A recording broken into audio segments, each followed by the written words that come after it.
Mark and Paulette here, the two travelers in Mexico, and today we are here with our friend and subscriber, if you haven't subscribed to our YouTube channel. And he's got an interesting story. He was born here in San Luis Potosi, Mexico, and spent some of his childhood here.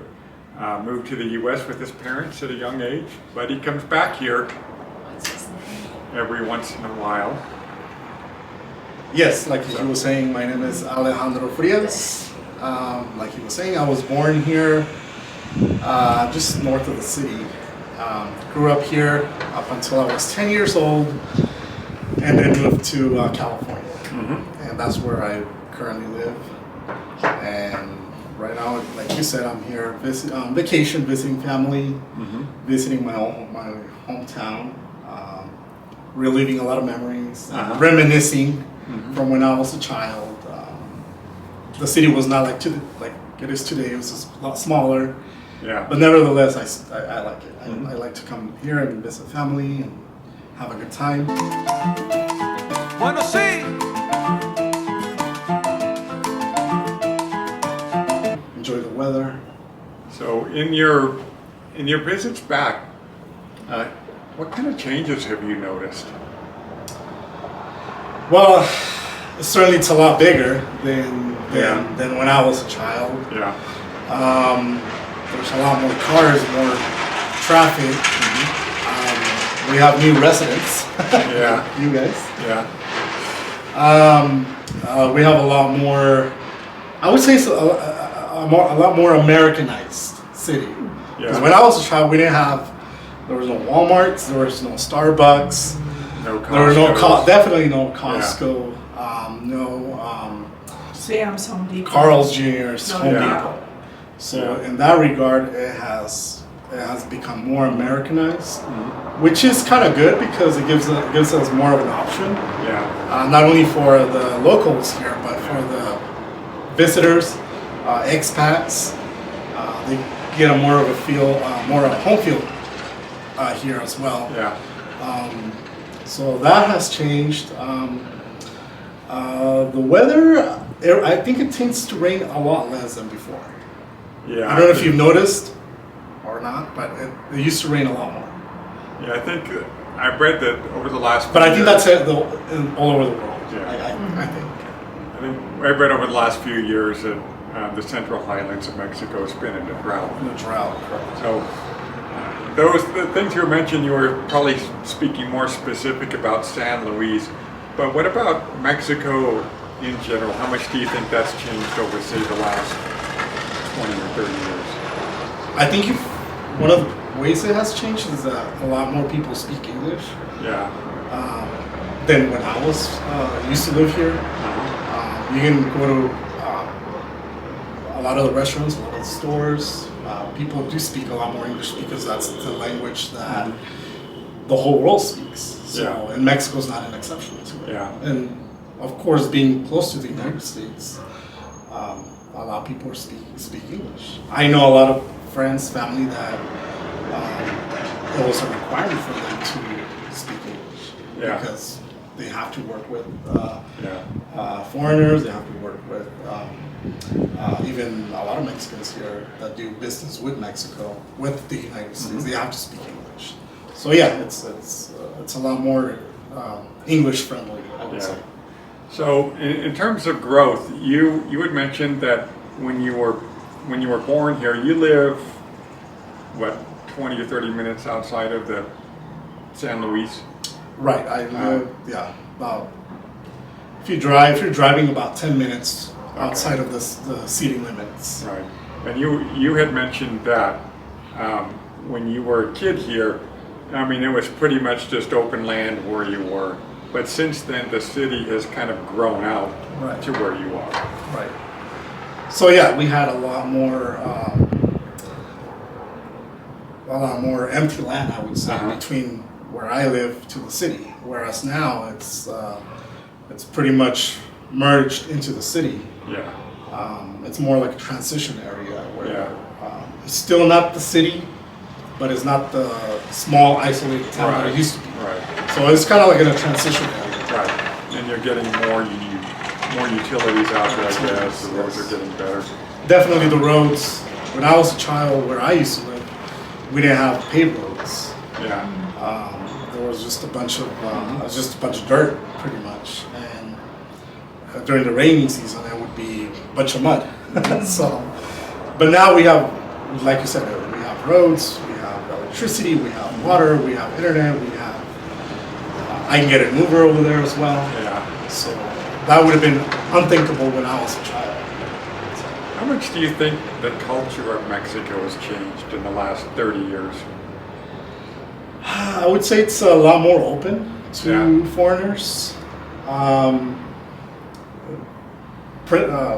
of the main reasons is because we get a lot of visitors here. Yeah. So we have to be more open. There's more people that come for tourism reasons, people that come to live because of the cost of living, because of the weather, because it's just a very friendly culture, I would say. Yeah. It's a very colorful culture where a lot of people, they get attracted to it. So the food as well. Oh, A yeah. lot of people love Mexican food, Uh-huh. and if you come to Mexico, well, you get the real thing. Exactly. Yeah. You get a whole universe of Yeah. not just tacos, not just tortas, not just burritos, but you Yeah. get A lot of flavor. A lot of a flavor. lot of That's flavor. what I love. Food that I haven't even tried myself, and I'm Mexican. So. Yeah. Yeah. And let's face it, Taco Bell is not Mexican food. Definitely not. No. So what do you think that the average Mexican, do you think that the changes they see are going on are good? I mean, because Mexico is becoming kind of more westernized. Or do you think it's not so good? I think a lot of people like it for the reasons that I explained before, because we get a lot of more tourism. Helps the economy. Definitely helps the economy. Also because we get an easier access to the U.S. If you're a Mexican, you can travel to the U.S. a lot easier. I would say, because of globalization and all of that. Whether it's because of work, because you go study in the United States. A lot of people here from Mexico send their kids to the U.S. to go study, or for tourism. Yeah. Who doesn't want to go to Disney? Who doesn't want to go to Universal Studios from Mexico? Yeah. Especially me, because I grew up watching American sitcoms, like Saved by the Bell. I don't know if you remember that. Yeah. Saved by the Bell, Alf. Yeah. But that's your parents moved you when you were like 10 to the United States. Correct. To Yes. California. Yes, we relocated. Yeah. California became our adoptive state, and I love it. I love it over there too. But the pretty cool thing is you still own the same house. Your family still owns the same house that you grew up in. Right. And you come back every year, every 2 Every years. year or 2 years, correct. Stay in that house and just kind of. Yes, that house has been in our generation in our family for many generations. Oh, okay. So I still, the same place that I was born, that's the same place I come back and visit. Yeah. And my parents are happy too that I come and stay there and take care of it and do all the upkeep and all that stuff. Yeah. So Your parents come here too. they right? do. They Yeah. come and They come here like once a year, would you say? about Twice? once Okay. a year, and they also like to come and have a good time and visit family. Yeah. Yeah, all of that. Revisit their roots. Correct. Yes. Yeah. Now you were saying your dad, you live in Fresno. Correct. Fresno, California. And then you tell us a little bit about when your dad, brought you to the United States, what your dad did and how he's retired now, or... So my dad he moved to the United States for work reasons. Opportunity. Opportunities, correct. So for about 10, 15 years, he was going to the United States, crossing illegally, like a lot of Mexicans at that time. He became a resident of the United States, and then he was able to get us residency as well through him. And when we moved, I want you to do two things. I want you to learn the language, and I want you to become someone in life. That was the main reasons, two of the main reasons why we moved. Okay. And that's what we did. I went to school in California. I learned the language, sort of. And I graduated from a university in California, California State University, and graduated, majored in criminology. And so yeah, that's. I did it because my dad, he gave me that advice and that inspiration. So I hope I lived up to his dreams. So you're still a young man comparatively to us. Oh yeah. I need to ask you this question: when you retire, when you're finished working in the U.S., do you think you will come back to Mexico to live again? That's a good question. Seeing the way things are in the United States, I think I'm more inclined to say yes. Just because of the cost of living in the United States, a lot of the politics in the United States that's going on in the U.S. So I would say yes. That would be the goal. Okay. Right now. And of course, because of the weather, cost of living, the connections that I have here with family, friends. You have family all over though, huh? I have a lot of family, not only here in San Luis, but Exactly. other states Different as well. states, yeah. Neighboring And that's what states. he's doing, visiting too, with Visiting, family and right. everything while you're on this vacation. So yes, I would love to come back here and live and enjoy this part of Mexico, which I didn't get to see a lot growing up, only up until I was 10 years old. But yeah, I would love to come back and live like you guys are living right now. Yeah. That's good. We live a good life here. Yeah. Well, I would say that if anybody wants to come and live here to Mexico, give it a try. Just like you guys, you did. I know it sounds pretty outrageous. Sometimes might be like a crazy idea for a lot of people. Yeah. And maybe it is, maybe it isn't. But come down here and don't just go to the tourist areas where most people go, most tourists go. Go to the areas that are not so touristy and get a feel for it. Right. Come down here and experience Mexico and all that it has to offer. The real Mexico. Going to the Mexican neighborhoods. Yeah. Ride a bus. Go to a restaurant where they only speak Spanish. Yeah. It's gonna be a little bit rough at the beginning, but I think you'll get used to it. You'll learn more Spanish. You'll learn more of the culture, and I think you'll love it more. Exactly. So yeah, just come here and experience for yourself what Mexico has to offer. If it's not here, maybe it's another city nearby. There's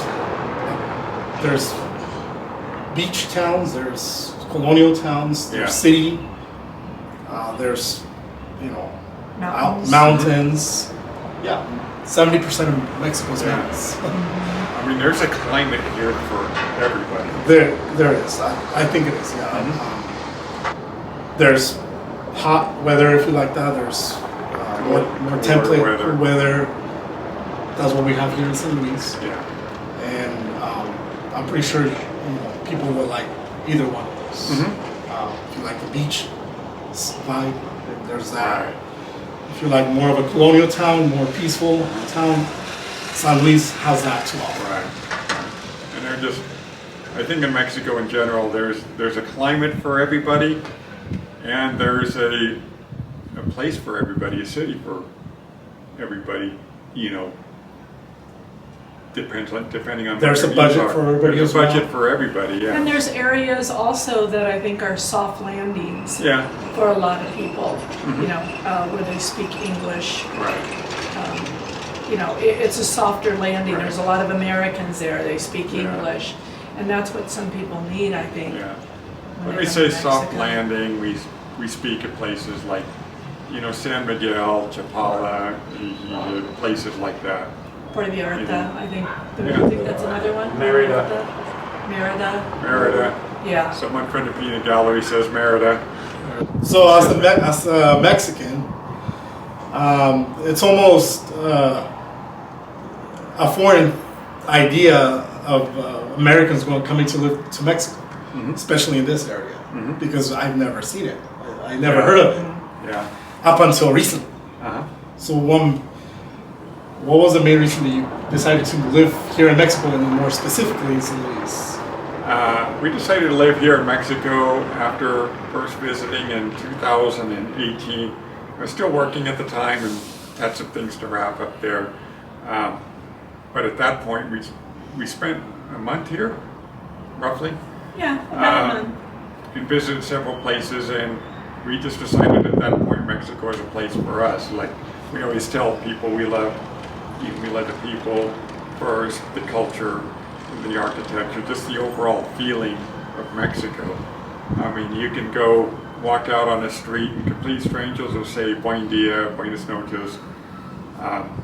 Where you go eat? Yeah. They'll Yeah. say, Compared to the United States everybody's- where we live. Yeah, everybody's an amigo. And you just don't see that here. Here, you see, you know, a lot of Mexicans live their life outdoors, as an example. You can walk by these parks and people are out actually in the parks using them. The kids are running around having fun. And it's a whole environment. Till late at here. night. I mean, how Yeah. often do you see that in the U.S. at the parks that's being utilized like they are in Mexico? Rare. because of weather or because Yeah. of the culture. Yeah. People, I think in the U.S., this is my experience from living there most of my life, is that people work, come home, go inside their houses. You know, neighbors don't even know neighbors. Yeah. Where here, I think it's just different. Yeah. I think people spend a lot of time outside. Right. It's a more open society in many ways. And how do you answer the question of, you know, is Mexico safe? How do you feel here in Mexico? Do you feel safe? Do you feel like It feels safer than the U.S. Or do you feel like you're watching your back all the time? Or Yeah. looking over your shoulder? I mean, of course, you take the normal precautions you would everywhere when you're out. But Paulette and I have been out walking around at 11 o'clock and midnight Yeah, and stuff. 11:30, We've never- 12 o'clock. We've never felt any danger of any kind. I mean, of course, pay attention to your surroundings Yeah. and stuff like that. But you would do that in the U.S. too. Right, right. And when we lived in Morelia, it was the same thing. I mean, Yeah. we would go out and come home 10:30, 11:30 at night and you know, not take a taxi or an Uber or anything and just Yeah. walk home. And, you know, either we're that naive, I don't know, but we never really felt unsafe at all, Yeah. anywhere that we've been in Mexico. Not at all. So we've done a lot of driving in Mexico and coming into Mexico, out of Mexico, into Mexico. Yeah. And we've never, you know, we just stay on the That's very toll roads. brave Yeah. because as a Mexican, I'm a little apprehensive about Really? driving. Oh. Well, we usually stop like at, you know, dusk, only because of the topes that are marked and not marked that you can't see, and animals that might be on the road, Yeah. something like that. But as far as anything else, like I said, either we're totally naive, but we've driven through a lot of different Yeah. areas in Mexico, Yeah. and we've never Yeah. had any So I've issues.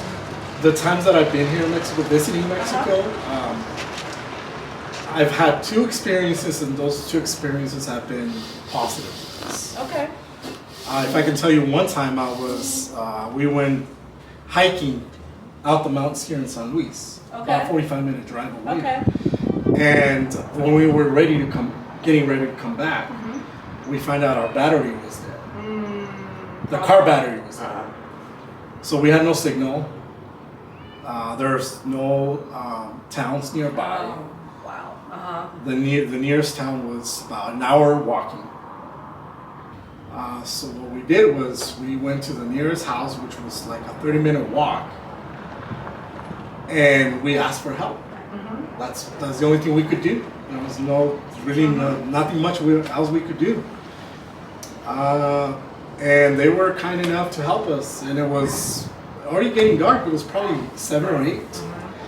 And we told them what happened to us. We told them that we were stranded. Our car's battery was dead, and they were kind enough to, with not knowing us, we never met them. They never met us, and they were kind enough to send somebody to help in a truck. We climbed on the back of the truck, and we drove up the mountain where our car was, which was about a 20-minute drive.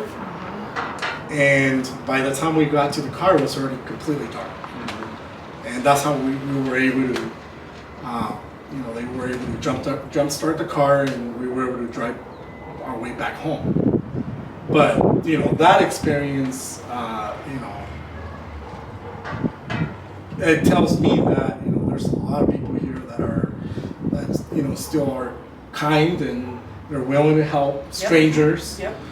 And so yeah, isn't everything's not bad. Everything's not just. I agree. Everything's not just cartels and extortions and this or that. There's still a lot of I consider the Mexican people to be kind and noble people, and that has been my experience. That's pretty and much been ours. it's been our experience Yeah. too. A lot of people, when we've needed something, a lot of people have volunteered to help us out, and we know it was like an inconvenience for them, but they were willing to help us out, and that's, again, another reason, not necessarily why we came to Mexico, but it's just one of the many reasons why we love Mexico. Remember that time when we were going back to the United States and the tip office or it moved. Oh, yeah. They moved it, and when we looked on our Google map, Pointed it said us it to the was in wrong this place. area, point Yeah. X. Well, it wasn't there.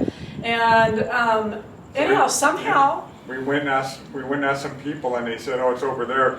And then they said, "Follow us." So they got in Yeah, their they truck, got in and their we car. followed them, and they took us to the tip office. Yeah, and that was probably, Yeah. 10, 12 minutes out of their way. Yeah. I mean, it's just like that kind of kindness. All right, so from the two travelers in Mexico, as always, What she did. bye guys. Bye.